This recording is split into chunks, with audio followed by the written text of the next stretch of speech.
Are you ready to wake up to life being the lottery and your soul being the jackpot? Welcome back, Miracle. You just walked into a field of magic, synchronicity, and straight up soul jackpot energy. Here, we don't play small. We remember who we really are. Infinite, golden, and ready to catch those wild, life-changing moments the universe keeps tossing your way. Inside every episode, you're getting real-time reminders that you are already enough. Cosmic nudges to dream bigger and actually believe it. Guests who keep it real, raw, and unapologetically human. And a whole lot of spontaneous magic that might just leave you saying, wait, did that just happen? Because around here, vulnerability is sexy as fuck. And we're not here to hide our brilliance. Get ready, because today, the universe is totally in your corner, tossing confetti like it's on a sugar high. Let's dive in. Mark, I think it's amazing how we connected. I don't even know if I want to go into that whole story, but welcome to winning the Divine Lottery. I feel like so many people who have come into your presence that I personally know have won the Divine Lottery because you are just the gift that keeps on giving. And I'm so grateful to have you here today. And I can't wait for this conversation and for our listeners to just really get to expand their perspective, open their hearts, and learn from you. Thank you, Amy, and I really appreciate the opportunity to connect with you again. Yeah. So why don't we just dive into, I love that you're from Australia. Like, let's start there. Like, and you moved to Canada of all countries. We have a beautiful country. But let's talk a little bit about your journey and what brought you here. And Mhm. yeah, a little bit about your background with martial arts and everything. Yeah. Well, at the time, I'd been operating a couple of gyms in Sydney, Australia, and in 2009, 2010, I was traveling, quite frequently to Thailand.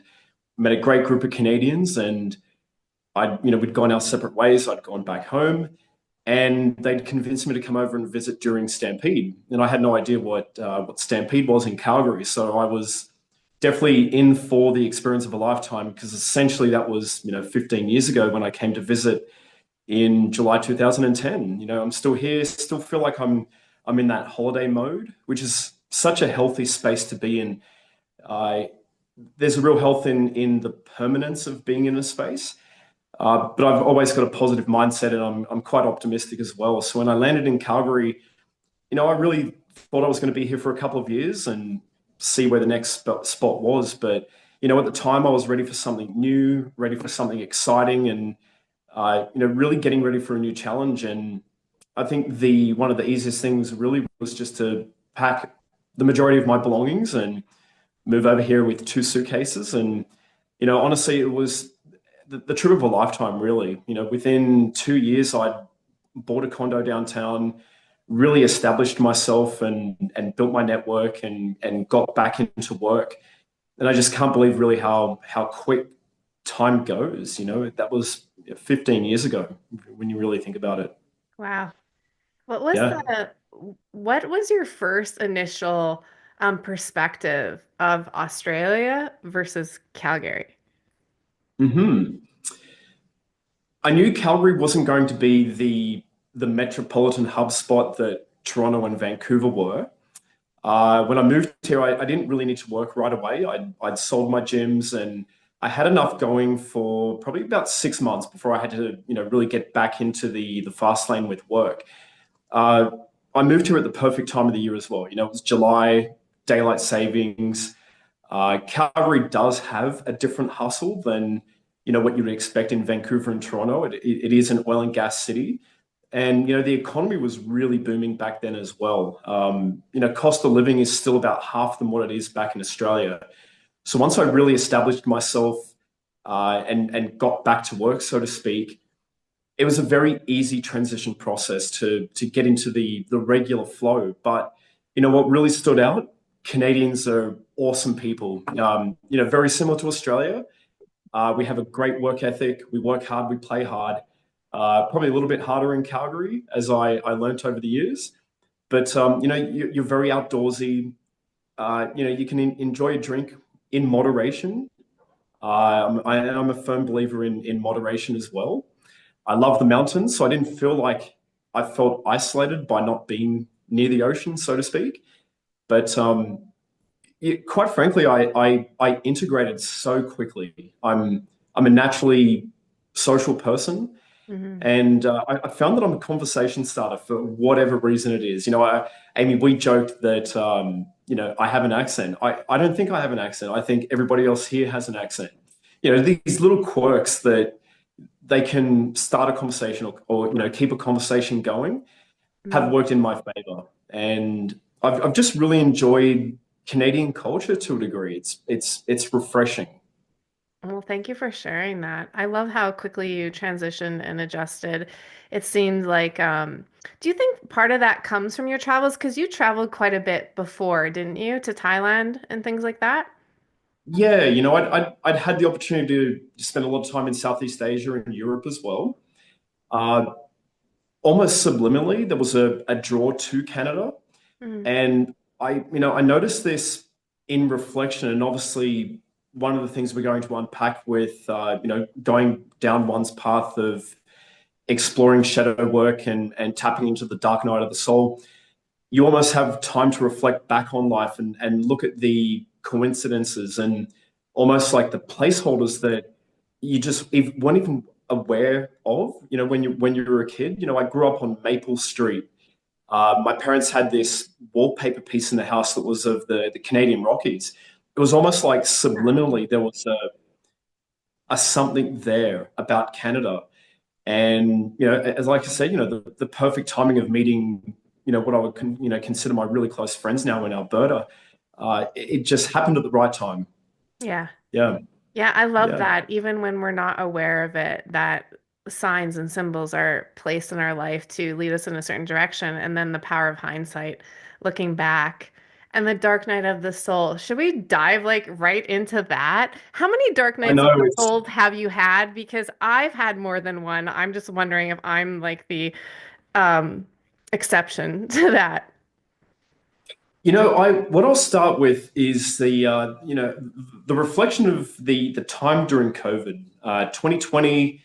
I really was convinced maybe about 2 months in, 6 months in, that we'd be getting back to work, and we really didn't understand what was happening at the time. And without using this platform to be divisive and split hairs in terms of a left or a right approach on that, what I realized going into the end of 2020, really getting into 2021, 22 at that point, and moving through my own resentment in 2023 of wanting to get back to work and using some of the skills and the experience that I'd developed internally during the time where so many people saw that isolation was essentially taking things away from people.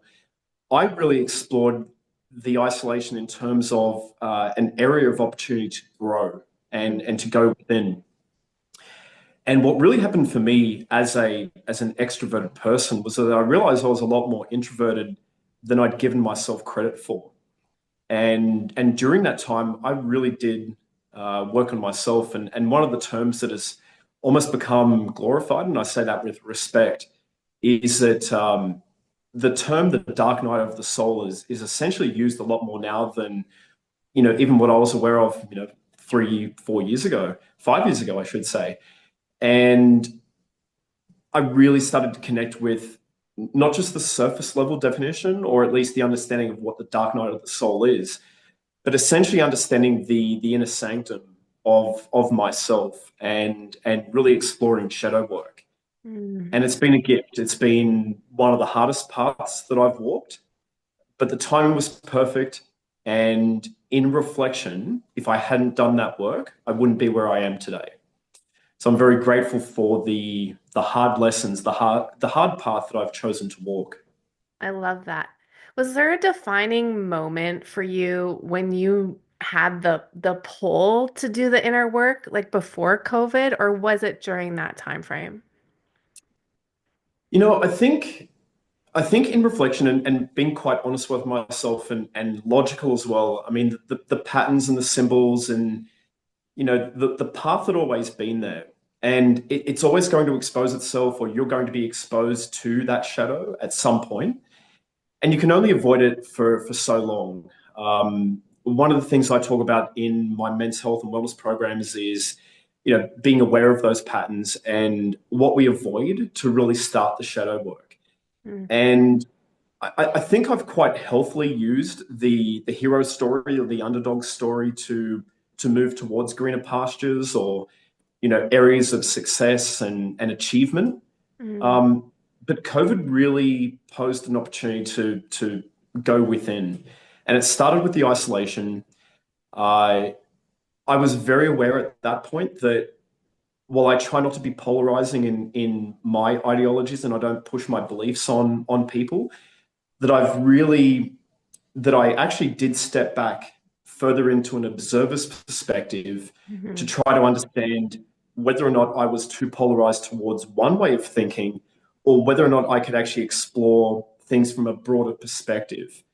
And it was, again, really at the end of 2020, going into 2021, where I realized that if I just expand my perspective, I'm going to understand more of how people feel and how people believe in their own belief systems. And again, I think it's a gift in itself that if you can hold space with people and not being a people pleaser, and certainly not being a yes man as well. And I am a firm believer in you do need to have some core beliefs, but it's not about pushing those beliefs on certain people. That, again, the gift is the giving, but it's also in the receiving too. Mm. And it's something that I've been able to carry forward now that I'm working in the health and wellness space. Uh, Being able to observe and hold balance and harmony, as opposed to being so polarizing, which I have uh, defaulted on in a big part of my life. Yeah. Yeah, I can Yeah. relate to that. I mean, especially as we start to do the inner work and grow, it's really easy to coin, a spiritual ego starts to be developed, right? And we can come across as polarizing to other people. I Hmm. really appreciate that you shared getting to this place where, and I'm sure it's because of what you gave to yourself, Mark. Like you created a space also where you could show up for you in the way that you now can show up for other men that you work with. And that takes a certain level of openness, willingness, and also like courage, like of the heart. That's what I think when you speak to that.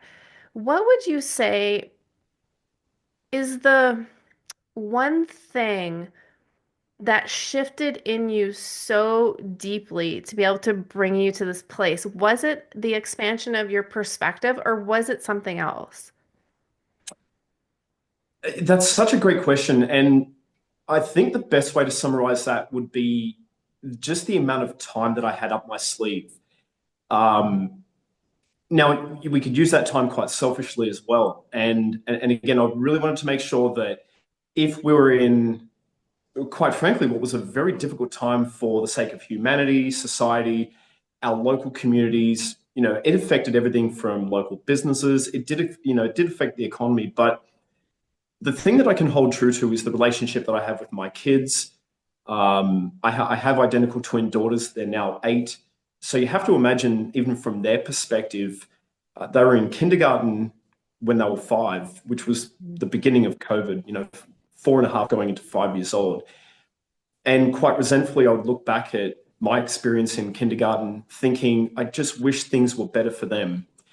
Now, I've had a pretty good emotional connection and an emotional bond with my twin daughters. And I realized that as I wanted to be the best man and the best person turning up for them, building those core values in for them and their core belief systems, not swaying them in any specific direction, and allowing them to be the strong, confident women that they're growing up to today.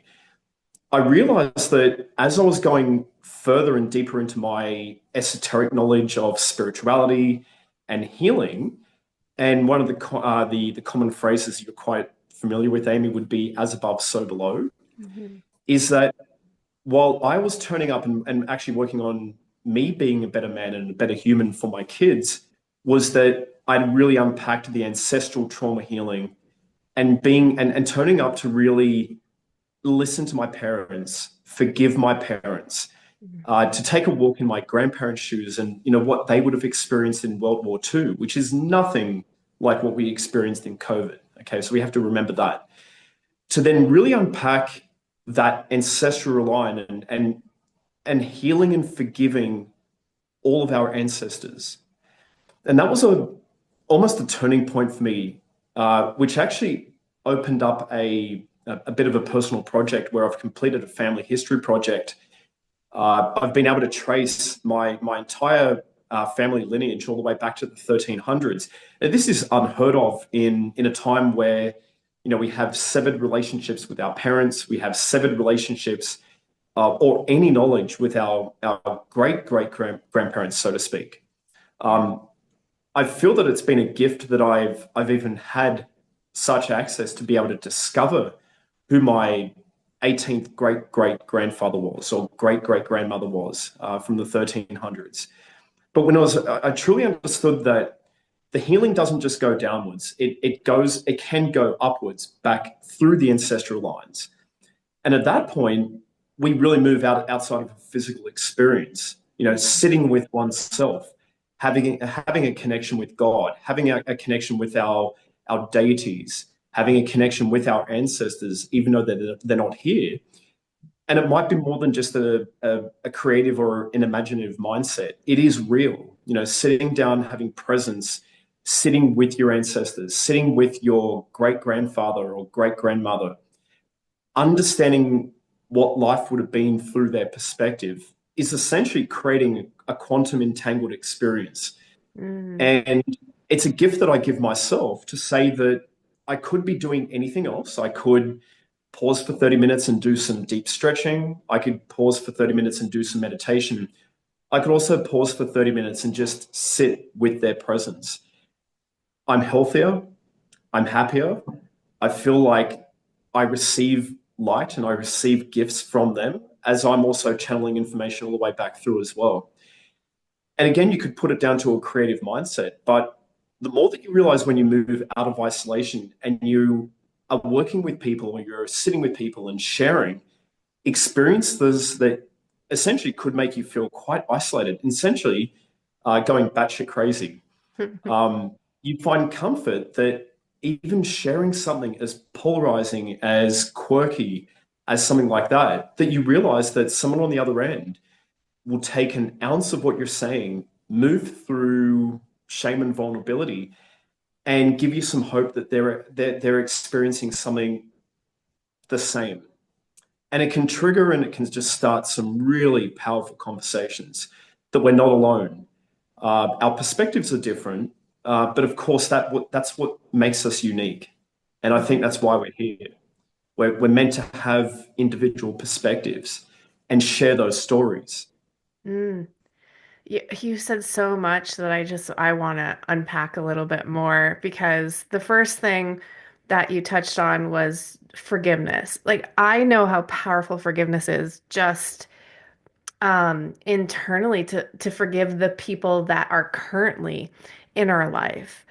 But to have this calling or this knowing and desire to sit with and commune with our ancestors, for me, just made my heart feel so open and so expansive and so light. And I mean, and I'm just going to relate it to a personal experience. I have done that with like my grandmother and my great grandmother that has passed, but I have never gone farther than that.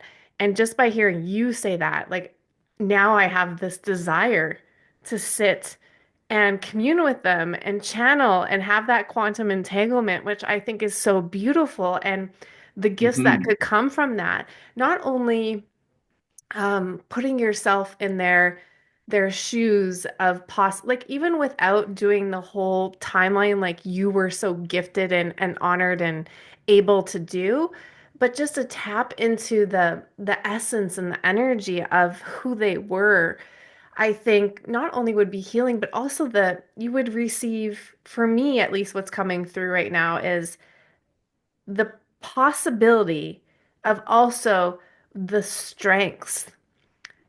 Do you know what I mean? Like the strengths Yeah. that they had that they passed on through that Hmm. lineage to you. And what a Right. beautiful way to just open perspective and look at another tool basically to heal. Right. Yeah. I mean, and there's so much that came through. Something that sat deep inside of me actually for a long time and longer than I've been aware of Mm, uh, was a sense of betrayal. mm, And at the surface level, we can deal with it in the present, and we have to be accountable for ourselves. Okay, we've got to move out of victimization mode. We yeah. have to move out of anger. I believe that anger is a superpower. It's a tool. What's essentially what comes up in anger for me is that I've actually moved out of victim mode. I'm ready to take action. I'm ready to stop repeating the patterns of the past, so to speak. You can't stay angry. You're essentially burning and venting up energy that could be attached to something very, very powerful outside of ego with the purest intent. Now, what I realize, of course, is that while I have a sense of betrayal in my life and in my presence, could I potentially untap something where one of my deepest ancestors has experienced betrayal that has been carried through light lines, through DNA? And again, just going back to what it would have been like to live in the mid 1300s. You can't think of cave dwellers the way that we think of cave dwellers today. I mean, there was no electricity. It was truly a survival of the fittest mentality. And the fact that our ancestors followed a path, essentially for us to exist today, we're essentially talking about a decision, any decision.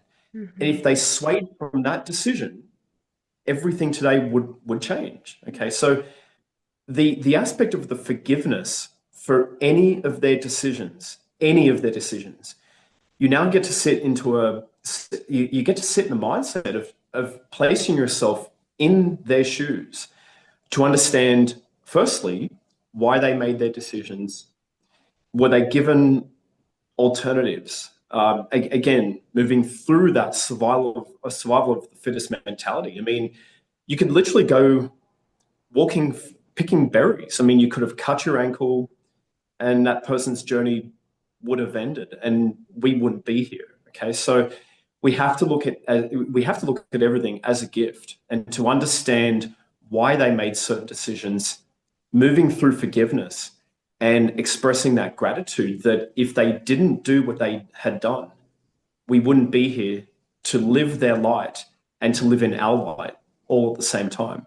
We don't actually have any other choice Mm. if you think about Yeah, and then there's the whole collective, right? Then it's not just your ancestral line, but it's also the collective because every single person's decision in the collective also has an influence on us being it. Right. here and everything that's happened, right? So that Yeah. just takes it to a whole other level, and I love this conversation. How does this translate into the work that you do with your men? And Hmm. also leading into a little bit talking about the men's shed, please. Yeah. It's a very interesting space, really approaching anything spiritual, spiritual healing, right through to some of the esoteric and deeper knowledge that, Amy, that you'd be so familiar with. And I deal with it very delicately. And again, I look at myself, 10 years ago, from a very different mindset that I was, I'm going to pillage, I'm going to succeed. Everything was about the outcome, uh, doing anything almost at any cost. And a lot of that was actually sacrificing myself, working 12-hour days, running on 2 to 3 hours sleep per night, wearing multiple caps for the sake of the outcome, as I said. And when you really slow down time and you look at the collective results of your efforts, would I be in a different situation or a different scenario if I approached things a little bit differently? And I think that when I say that the only regret is I wish I started this work earlier. But sometimes things happen when they're supposed to happen. And again, I am an advocate for that. So a lot of the guys that I'm working with now, and I approach things quite logically, and I start with logic. I don't see problems as problems. I see problems as challenges. And in order to approach a challenge, I do believe that most men and women already have a preconceived solution that they're trying to move towards. Okay. So when I look at challenges, I look at effect, and then I already try to go back to the cause. So what is the cause of the effect? And this is where men like to play. Men think of themselves as problem solvers. The majority of us are still, in that caveman mentality. We want to solve everyone's problems, and we want to avoid solving our own problems first. Okay, so I work on, very core principles of accountability. I do serve as a bit of a performance development, accountability coach, life coach. And we build a step-by-step process in terms of moving towards a clearer mindset, a broader perspective, so we can actually start building in those solutions that meet men where they're at.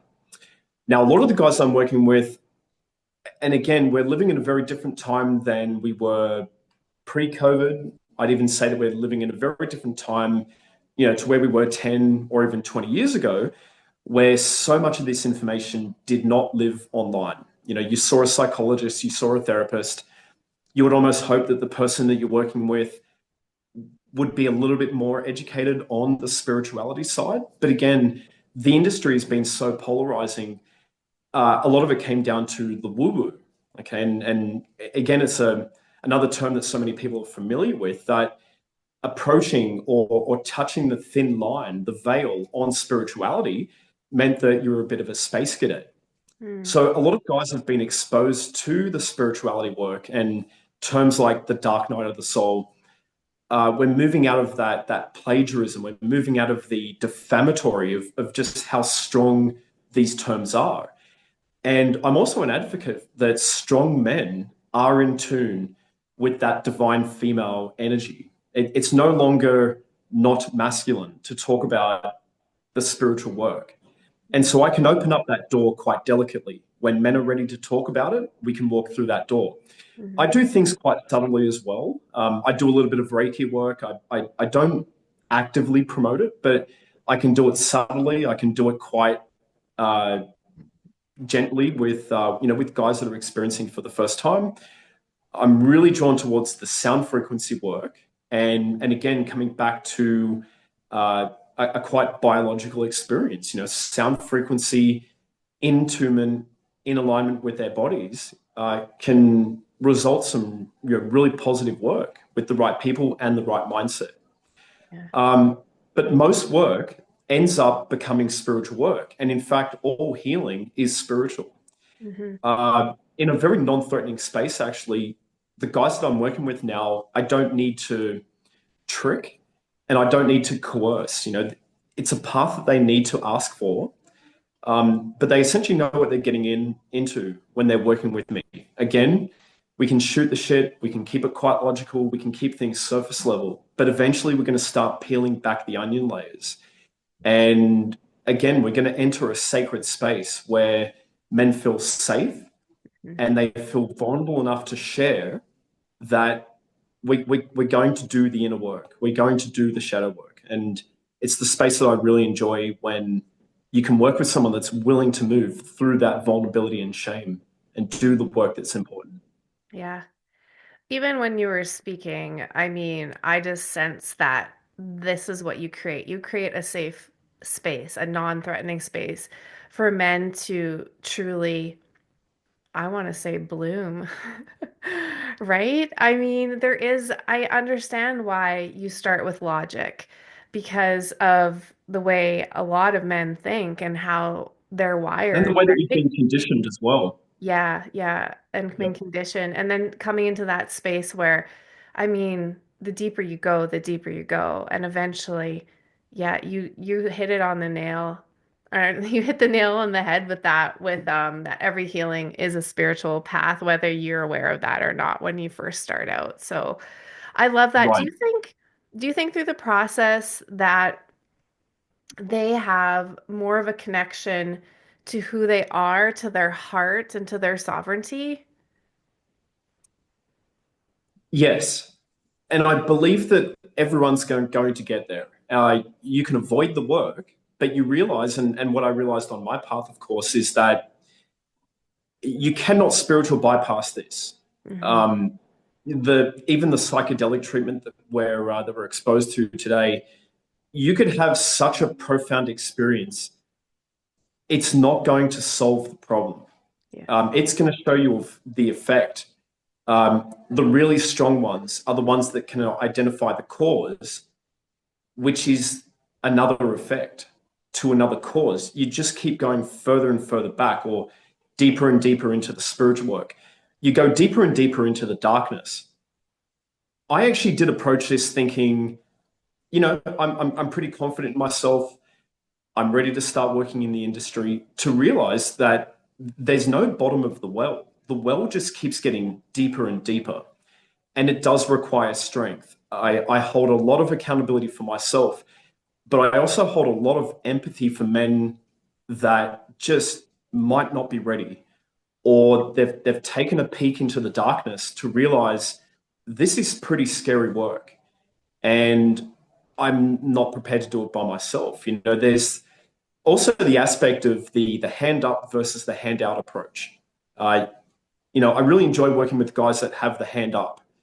You know, I'm aware of what's happening here. I've avoided so much of this, and I've calloused and become hardened to the world. And if I just drop my guard, and them knowing that, again, that I have the space, I have the perspective to maybe understand what they're going through, that this is going to be a lot easier than doing it by yourself. Yeah. And you can identify it, and it resonates. You can almost resonate with someone that is so guarded and resistive. They are so resistant to the woo-woo. And you think, oh, buddy, you're going to be in for a ride. And they might not be ready for it now, but they can identify it in me, Mm. that they know that I know, because I can see it. Um, in retrospective, you lose a lot of friends on this path because they can see it in you too. You start resonating, illuminating differently. You start calling a spade, and it starts with family, and it starts with friends that you've known for a long time that start seeing you and feeling your presence a lot differently. That you're just not going to put up with the BS anymore, and it's actually refreshing. You start to realize who the important people are in your life, For sure. and who you can really call friends and confidants, and it's there's a shedding process in that in itself. Hmm. Yeah, Yeah. I've walked through that more than once. I think as we evolve and we expand, there's just other layers of that, like you said. How did Hmm. this, can we talk a little bit about the men's shed? Because I think it's so Yep. important. And I know that you're wanting to expand the men's shed and the message behind the men's shed. So how did you Hmm. get started with that? And would you mind just explaining to the listeners what it is?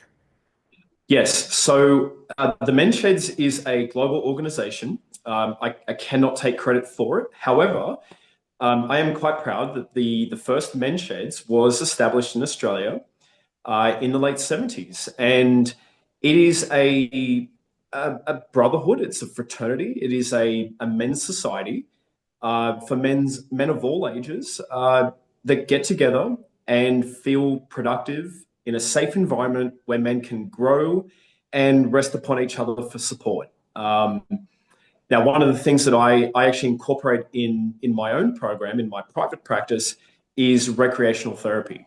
And again, a lot of guys just do not reach out for therapy or psychology. They lose an emotional connection with their partners, and they internalize. They internalize a lot of that weight, and it wears them down over the years. The Mhm. men's sheds was originally set up to work with senior men that might have moved into retirement. Maybe they're blue collar workers that want to continue putting their trades to use. And I work with a lot of white collar guys that get to a retirement age and haven't ever picked up a set of tools. So it's a very functional group. We have about 20 to 40 people per week that meet at our coffee meetings. And I'm very grateful that, well, since July 2024, we've been able to really expand our philosophy, our value proposition, and some of the contributions that we make to community. So we don't have an age demographic focus. One of the things that I've really enjoyed is seeing the mentorship being passed down from our senior members to the younger guys, us guys in our mid 40s that, have never rebuilt an engine, wouldn't know a thing to save my life with electrical, plumbing, some of these core skill sets that, Yeah. once these older guys, once our senior members in our community, aren't here anymore, I don't think confidently that my generation or the generation under me is going to be able to replace that skill set. We have a lot to learn from our senior members. So I'm very focused on recreational therapy. Some guys aren't ready to have a deep and meaningful spiritual conversation in a group environment, nor are they ready to have it in an individual one-on-one therapy session.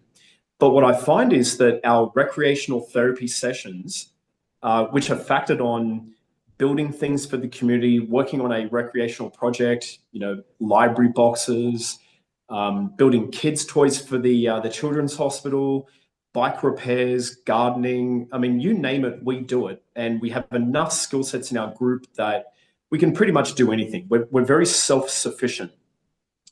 I have a three-pronged objective. We work on individual development. And once we really focus in on individual development, we work on member support, peer-to-peer support. Amy, you might need me to do some sanding or do some painting for you. And in exchange, what we're finding is that the members are exchanging skill sets, where in a lot of the cases, there's no money transactions. It's doing the right thing because we care about the members that we have in our group. And the third part of that, of course, is the community outreach. We get a lot of inquiries where we have single mums, we have young families on a very tight budget, we have other nonprofit organizations reaching out, asking for our support because the guys just want to get things done.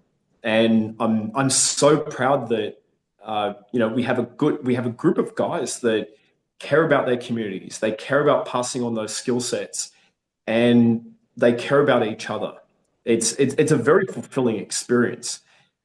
When the guys are ready to do their one-on-one work, their individual therapy work, the option is there to work with me and meet with me one-on-one. And it's just been such a rewarding experience to meet the guys outside of the group experience and hold that sacred space. I Yeah. love this so much, and I think it's so beautiful and so needed. And I mean, you touched on, because I'm a single mom, I just love that you have the community outreach aspect of it as well. And just it's service, it's pure service from the heart. That's what I feel and sense from you as well. And I know why I'm going to talk about this because when you were talking, I had this little thought come up in my mind, almost wishing my dad knew about the men's shed because I think it would have really helped him. Yeah. And I know we donated a lot of his tools after he passed, and that's how this even happened. My brother knew about it and saw that there was one in Lethbridge. So when people donate things to you, what happens with all of these tools and things that get donated?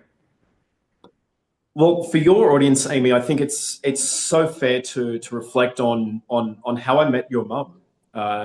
Beautiful woman reached out and said that my late husband's tools, I would love to see them be used and go to the right place.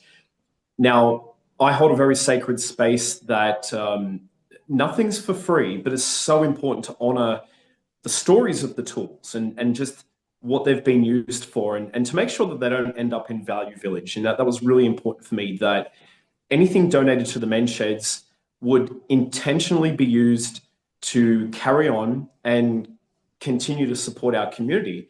What I mean by that is to support the men in the men's sheds that might not actually be able to buy those tools themselves.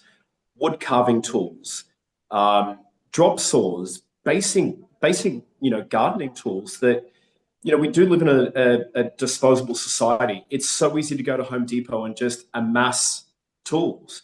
Mhm. But if we have them in the men's sheds and we do work on an honor system, if anyone borrows anything, they always come back. Or if anyone's building a project, whether it's for another member or, again, for someone in the community, that we have these tools readily available. Mm. And I honored your mother there to essentially make sure that those tools were being used for the right intention. Now, the second part of that, of course, is that by really cutting down costs and accepting donations when they come our way, we can really contribute more to the community. And in a lot of cases, you might have a flat tire and you might not be able to afford AMA. You might not be able to afford a tow truck, but the men's sheds might be there, and you just never know. The one member that's got, that experience can change a tire. I'd like to think that we could be that organization for our community. It's to really be there to help and support people in times of need. Mm. And I have to say that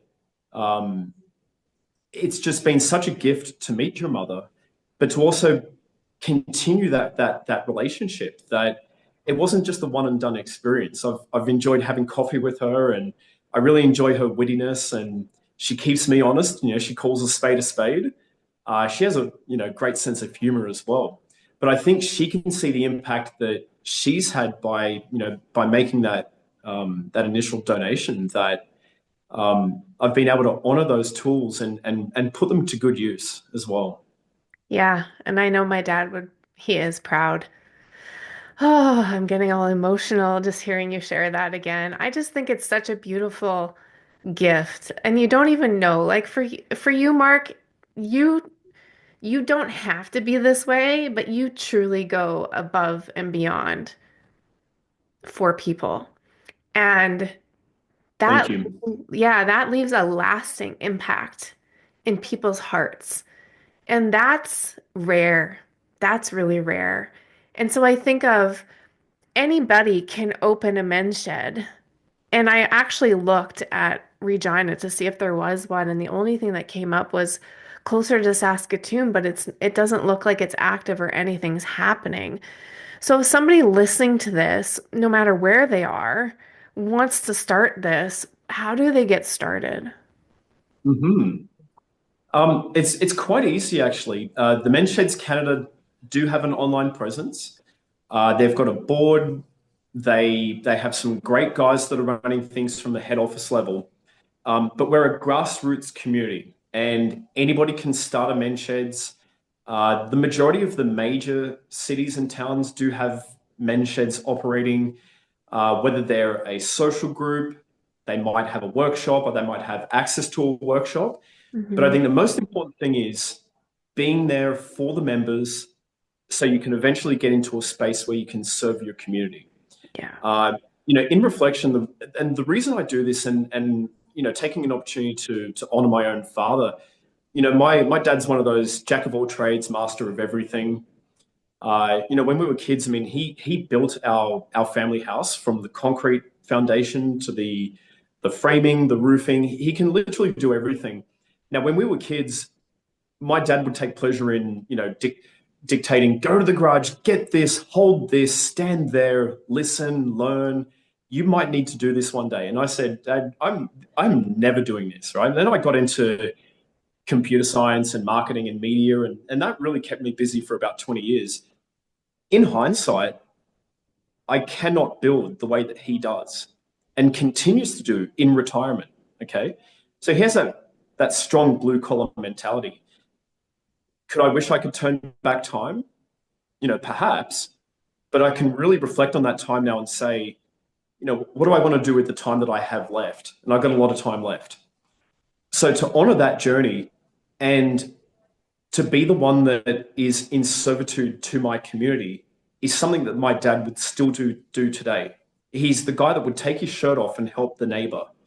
And in fact, this is really how I grew up. My dad would be at someone's house, anyone's house on the weekends, and he'd be painting and framing and concreting. And you think, it's not like we missed out. He was doing the same thing at home as well.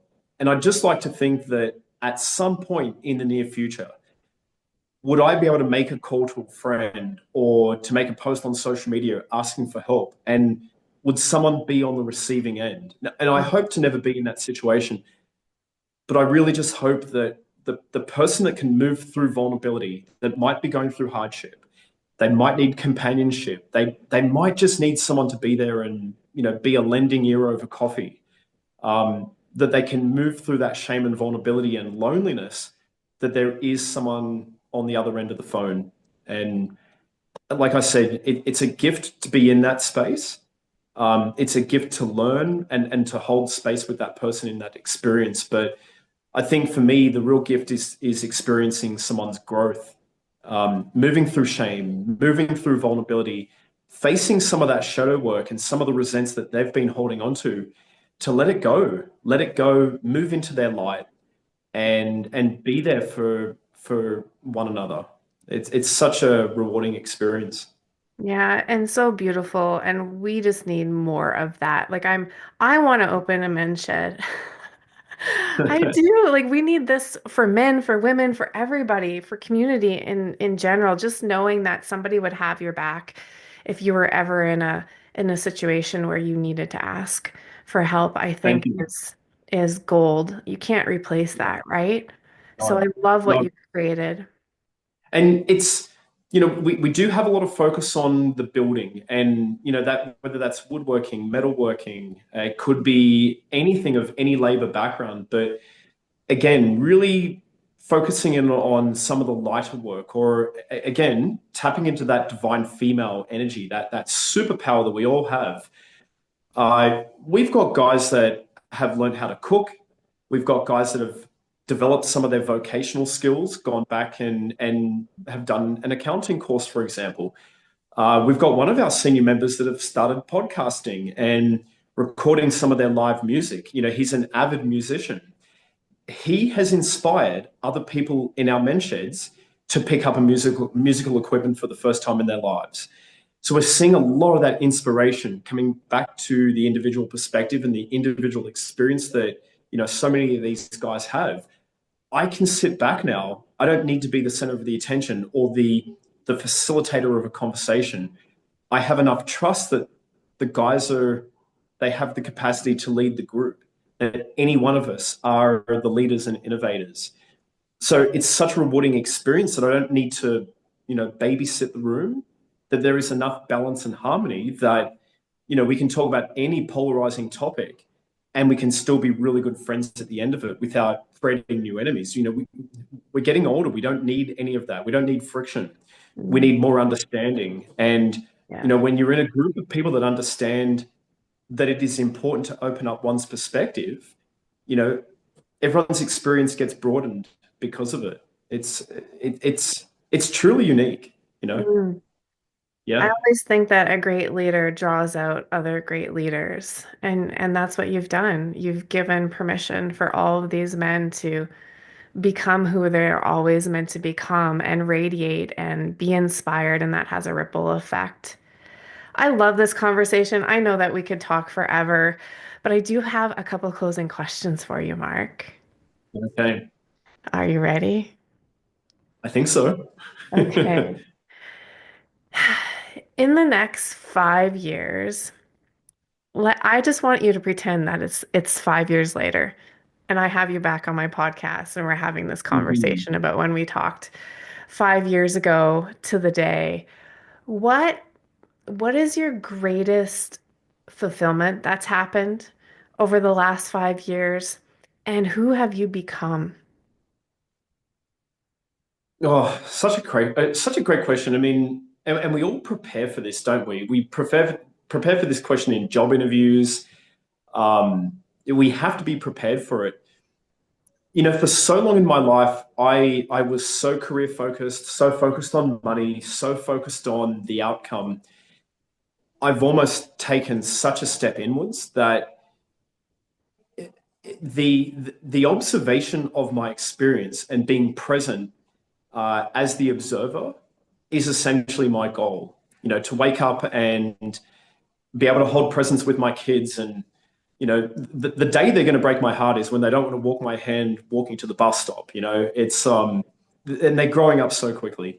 It's to have time to be there in the mornings, to pick them up in the afternoon, to take life a little bit more gentler. To be completely honest, I am naturally innovative. I'm always going to have those business ideas, and I'm always going to be wearing, you know, different caps. But as a mentor, as a facilitator, I think really what's going to happen over the next 5 years, I'm definitely becoming more of a spokesman for the men's sheds. What I really enjoy, at least right now, is educating some of the other men's sheds how to grow their network, how to grow their communities, how to grow their memberships the way that I've found quite easily to do here in Lethbridge and Southern Alberta. To me, because I have that vocation experience in marketing, media, and operations, it's almost second nature for me. So I'm enjoying becoming a real mentor in how to help other people succeed and grow on the entrepreneurial side. You know, before COVID, I was traveling, you know, once, twice, three times a year. I'd love to get back there, and I'm learning how to disconnect more from my phone and from technology. I haven't checked email in weeks. I'm starting to see that shedding process as well. But I'd love to be in a situation where I can say that I've earned time back. And I know that sounds such an elusive answer. But I'm not outcome focused. I'm more present focused than I've ever been, and going where the experience takes me. If I can say that I can be there, and I'm still earning good money, and you know, I've got a roof over my head, and my family's healthy and happy, then really that's all I can ask for at this point. Beautiful. Yeah. At the end of your life, what do you want your daughters to know about themselves, the world, and who you were as a father? That's You like know, one. this is such a good question, and I have actually I haven't just thought about this, but I've actually diarised about this. I've been writing about this. You know, one of the real difficult things with doing a family history project and looking at family legacy and looking at a family tree, everything comes down to achievements. Mhm. I mean, unless my 18th great grandfather wrote a diary and it survived, I don't know how he thought. I don't know what he struggled with. You know, the only things we have to measure are their achievements. Now, I'm very fortunate that I can actually find my 14th, 15th, 18th great grandfather grandparents on Wikipedia. They lived very noble lifestyles.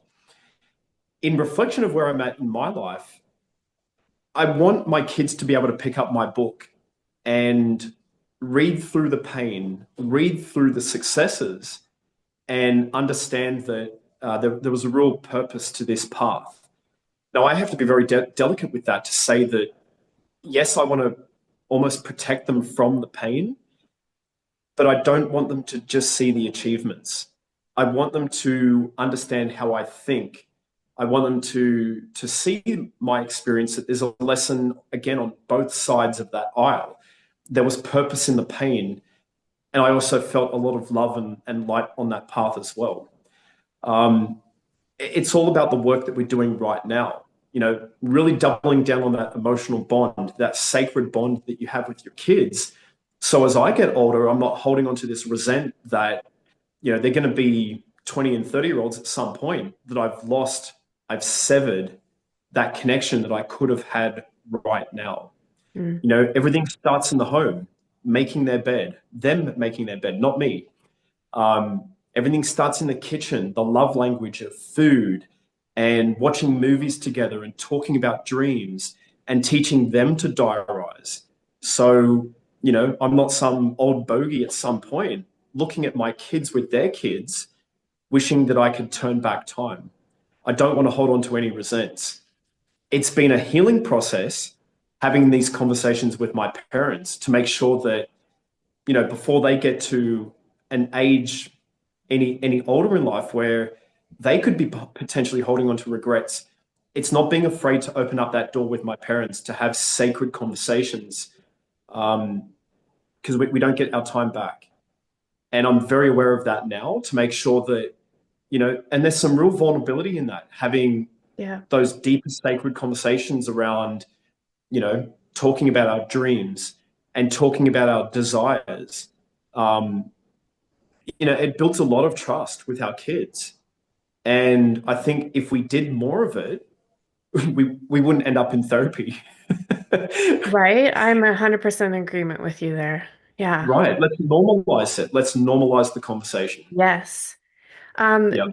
That last answer has so much value and gold in it that if people just tune in for that moment, they're going to be blown away. But this whole conversation has just been so incredibly valuable, Mark. I can't wait, whether it happens or not, but I'm already feeling like men opening up just from this, like they're going to be activated from everything that's been shared here. Okay, I have one final question. You might know what it is. I ask everybody. But when you hear winning the divine lottery, what does that mean for you? I'm going to start with, it's not going to be what you expect, and it's not going to be what you want. There is going to be a pivot moment where you realize that you're looking into the well, and it is going to scare the absolute shit out of you. Yeah. Not knowing it's everything that you asked for, and only you can take the plunge. For me, winning the divine lottery was not just seeing my shadow work, not just expecting, actually, because I do have that hero journey mentality, that mindset that I am going to overcome this. Again, moving away from being outcome objective focused, is that every part of this divine lottery is exactly what you've asked for. And only you can take that step, because you're going to experience more love and more pain than you've experienced before. And the byproduct is, the outcome is that it just opens up everything, uh, almost to a point that you're going to have a hard time explaining it to other people. And the real gift in that is that you also don't have to. You become your light. And that illumination process is so sacred, it's almost hard to put words to. Mm, And the work never ends. mm, It does not stop. Just when you thought, okay, I've done enough work, I've seen enough, the carpet is pulled from underneath your feet, and another opportunity, another lesson, mm, another learning opportunity is there.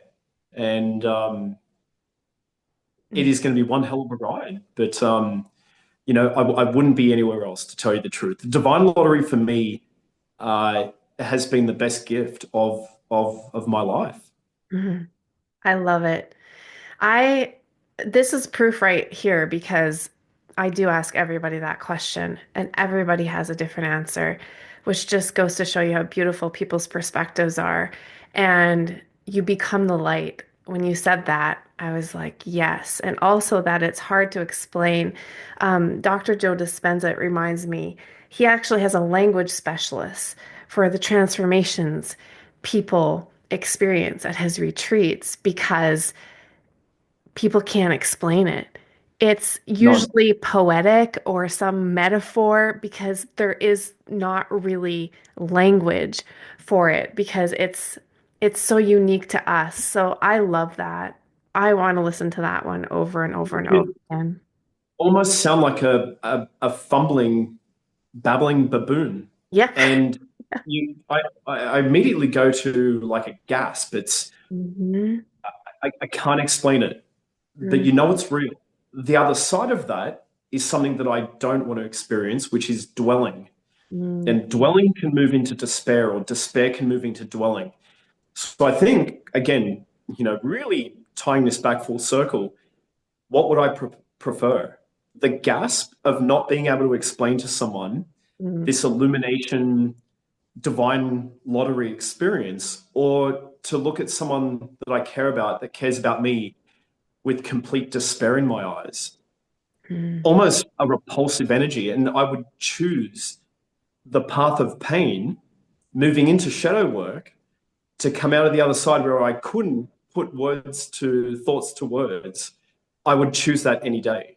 Yeah. So it becomes a choiceless choice. And again, all healing is spiritual. Yes. And a lot of people aren't aware of it at first, but there's a moment where you look at yourself in the mirror and you just know. Beautifully said, Mark. I feel so fulfilled. This is going to carry with me throughout my day. Thank you so much for joining me here today, Mark. Thank you so much. And Amy, your platform is a gift. You're a gift.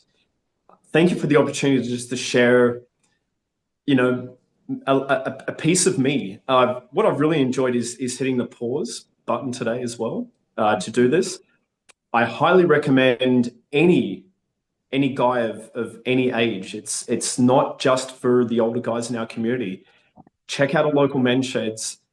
It would really surprise you, some of the camaraderie and the companionship, and again, giving a safe space for men to share.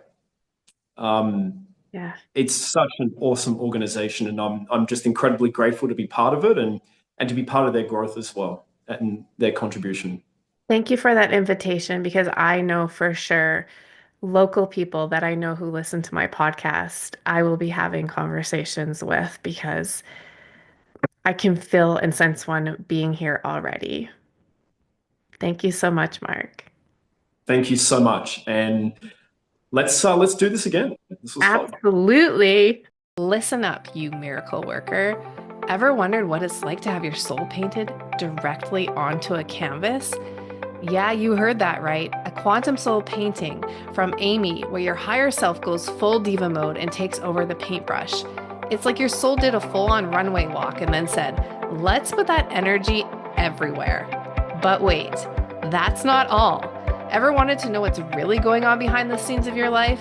Well, buckle up for a soul reading so mind-blowing you'll be asking, how the hell did she read my soul like a book? Spoiler, it's magic. And guess what? You can ask Amy any question, and like a cosmic wizard, she'll pull out a channeled answer, a spontaneous riff, or an unscripted soul speech that's really a transmission in disguise. It's like your soul's personal TED Talk, except way cooler and more mystical. So if you're ready to take your soul's VIP tour, Amy is here about to drop some cosmic wisdom and paint your life in high definition color. What are you waiting for? Your soul just sent a memo. It's time to go.